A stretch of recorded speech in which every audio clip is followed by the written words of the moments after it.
Pozerám do izby a neverím, že si tu není. Sedím na tvojej posteli a strašne smutno je mi. Všetky ty veci, čo si nosil, tu ostali ležať. Všetko sa náhle zastavilo, čas prestal bežať. Každý deň čakáme, sme v tom, kedy zasa prídeš. Vidím tvoj úsmev, si tu s nami, nikdy neodídeš. Bol si tak mladý, plný života a ideálov. Rozdával si radosť všade, tak bože, je to málo. Pýtam sa teba, prečo musí zomrieť mladý človek. Nepoznám odpoveď, pýtal som sa už kohokoľvek. Sedím tu sám s tvojou fotkou a nechcem veriť. Do konca života s tou bolesťou budem superiť. Ešte pred 2 dňami si sa chcel porozprávať. Koho by napadlo, že dnes ťa budem pochovávať. Rýchlo si odišiel z tohto sveta nečakane. Tú smutnú správu som musel povedať tvojej mame.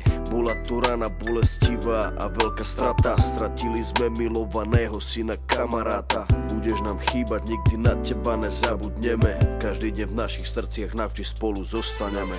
Odišiel mladý človek, prečo to tak musí byť? Mal všetko pred sebou a chcel ešte ďalej žiť. Chcel byť tu medzi nami, užívať si tento svet.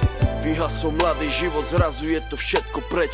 Dúfam, že si už nebi, pozerá sa na nás hora. Navždy ťa milujeme, odkazujeme ti z dola. Budeš žiť v našich srdciach dovtedy, kým tu budeme. Počkaj tam na nás hore, určite sa raz stretneme. Všetky tie okamihy zmizli zo sveta, ďalšia obeta. Vidím to všetko, tak jasne si to pamätám. Stáli sme tam a všetci sme sa smáli. Smal si sa s nami, aj tvoj malý syn tam tedy dobehol za nami.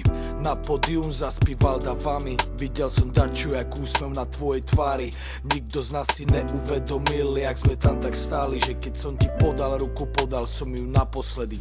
Môj brat stratil sestru, za týždeň mala mať 16. Vidím bolesť v jeho očách, vždy keď sa postaví pred nás. Vidím, že by jej dal všetko, no musí stať